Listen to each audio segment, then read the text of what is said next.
नमस्कार बच्चों, मैं हूँ अरविंद ठाकुर और आज हम लोग पढ़ने जा रहे हैं एक बहुत ही सुंदर सी कविता, कोशिश करने वालों की हार नहीं होती।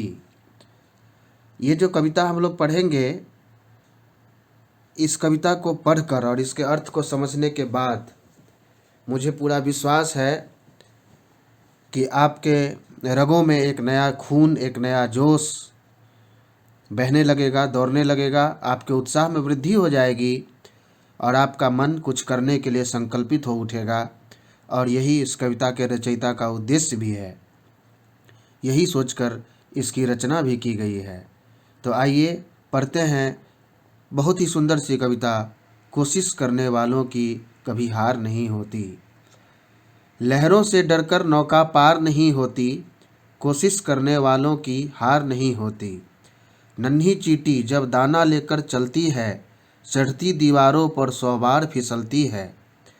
थोड़ा सा इन पंक्तियों के ऊपर विचार हम लोग कर लें, फिर आगे बढ़ेंगे। कि अगर ज़िंदगी में हम अपना प्रयास करना छोड़ दें, अगर हम ये मान लें कि मुझसे नहीं होगा, तो वहीं पर हम हार जाते हैं। कहावत, बड़ी प्रसिद्ध कहावत भी है, मन के हारे हार है, मन के जीते जीत।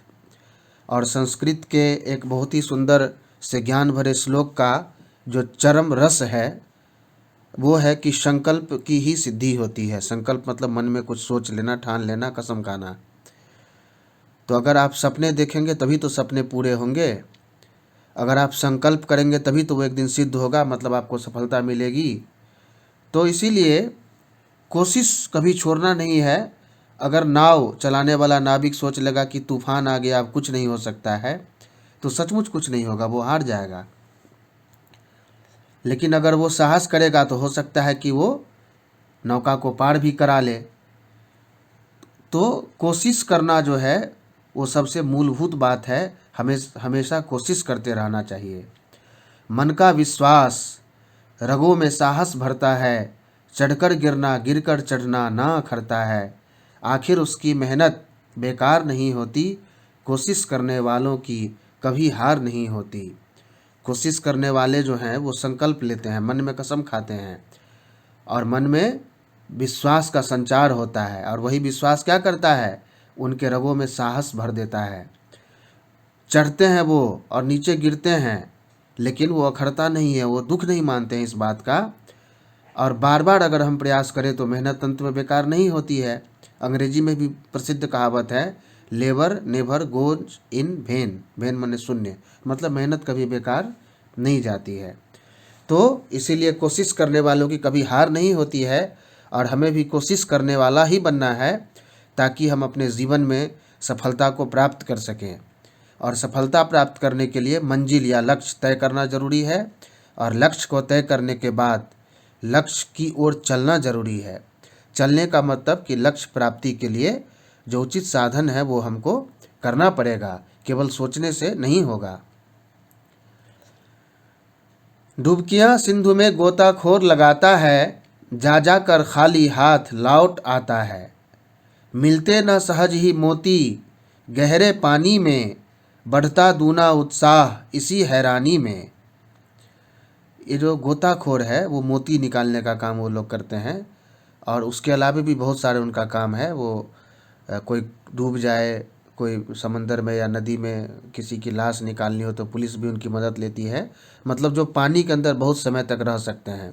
आजकल तो ऑक्सीजन का मास्क वगैरह आ गया है, तो पहले के गोताखोर जो होते थे उनसे भी अधिक देर तक रहा जा सकता है। तो गोताखोर पहले के जो बिना ऑक्सीजन मास्क के काम करते थे, वो किस तरह से काम करते थे, तो वो एक विशेष प्रशिक्षण उनको दिया जाता था, जिस प्रशिक्षण में ये सिखाया जाता था कि सांस रोककर कितनी देर हम रह सकते हैं, क्योंकि पानी के नीचे उतरना पड़ता है और उसमें हम सांस नहीं ले सकते हैं, लेंगे तो मुंह में पानी चला जाएगा, मृत्यु हो सकती है। तो गोताखोर प्रमुख रूप से मोती या बहुमूल्य रत्न समंदर के नीचे से निकालने का काम किया करते थे। तो वे जब समंदर में जाते थे या अभी भी जाते हैं तो बार बार खाली हाथ लौटना पड़ता है, लेकिन हार नहीं मानते हैं, क्योंकि वो मोती जो है वो तो गहरा पानी में है, मिल भी सकता है और नहीं भी मिल सकता है। लेकिन जो गोताखोर है उसका प्रशिक्षण कुछ इस तरह का है कि उसका उत्साह बढ़ते चला जाता है इसी हैरानी में कि ठीक है इस बार देखता हूँ कहीं मिल जाए, ठीक है इस बार प्रयास करके देखता हूँ कहीं मिल जाए। तो उनका उत्साह जो है इस हैरानी में दुगना होता चला जाता है, बढ़ता चला जाता है, लेकिन वो हिम्मत नहीं हारते हैं। और अगर कोई गोताखोर हिम्मत हार जाएगा कि नहीं मुझसे नहीं होगा, ये बड़ा कठिन है, या हो सकता है कि मोती है ही नहीं, ये मन में मान ले, तो सचमुच उसे मोती नहीं मिलेगा और उसे खाली हाथ लौटना पड़ेगा।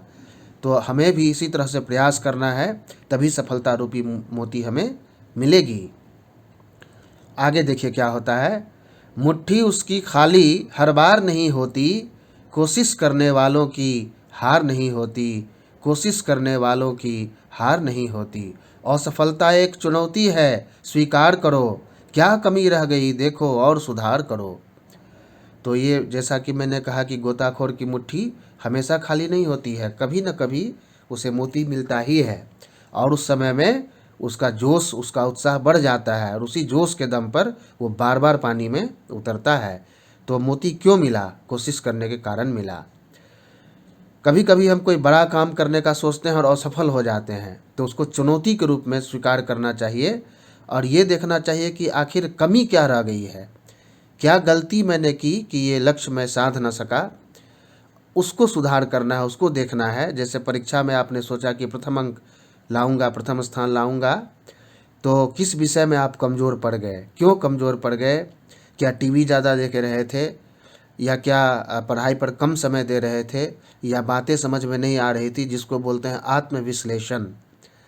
तो इस तरीके से जो कमी रह गई है किसी काम को पूरा करने में, चाहे वो पढ़ाई संबंधित काम हो, सामाजिक दायित्वों का निर्वाह हो, या अन्य कोई काम हो, उसको देखना है, उसका विवेचन करना है और फिर से बार बार साहस करते रहना है। जब तक न सफल हो नींद चैन को त्यागो तुम, संघर्षों का मैदान छोड़कर मत भागो तुम। कुछ किए बिना ही जय जयकार नहीं होती, कोशिश करने वालों की हार नहीं होती। कवि कह रहे हैं हमसे कि जब तक सफलता न मिले नींद चैन को त्याग देना है और संघर्षों का मैदान छोड़ के भागना नहीं है, क्योंकि जब तक हम कुछ करेंगे नहीं जय जयकार तो होगी नहीं। नींद चैन को त्यागने का मतलब क्या है कि अल्पाहारी गृह त्यागी विद्यार्थी पंचलक्षणम वाली जो कहावत है, वही बात यहाँ दोहराई गई है कि कम भोजन करें ताकि नींद कम आए, इतना कम भी ना करें कि कमजोरी हो जाए, और चैन को त्याग देना है। निश्चिंत मत हो जाइए, हमेशा लक्ष्य पर ध्यान रखिए। चैन से रहने की जरूरत नहीं, बेचैन रहिए। बेचैन रहना भी एक कला है, तो बेचैन रहिए ताकि आप अपने लक्ष्य की ओर चिंतित रह सके, हमेशा आपका ध्यान लगा रहे। और संघर्ष का जो मैदान है, लड़ाई का जो मैदान है, या पढ़ाई का जो मैदान है, या कर्तव्य करने का जो मैदान है, उसको छोड़कर मत भागिए, हिम्मत मत हारिए, क्योंकि जब तक आप कुछ करेंगे नहीं आपकी जय जयकार नहीं होगी। तो कुल मिलाकर वही बात फिर दोहराता हूँ कि कोशिश करने वालों की कभी हार नहीं होती है। तो उम्मीद है कि ये कविता सुनने के बाद आपके रगों में जोश दौड़ रहा होगा, कुछ करने के लिए आप प्रेरित हो चुके हैं। और पाठ संबंधित प्रश्नोत्तर लिंक बनाकर साथ में डाल दिया गया है, आप उसे वहां से प्राप्त करें। अगले वीडियो में जल्दी मुलाकात होगी, तब तक के लिए नमस्कार।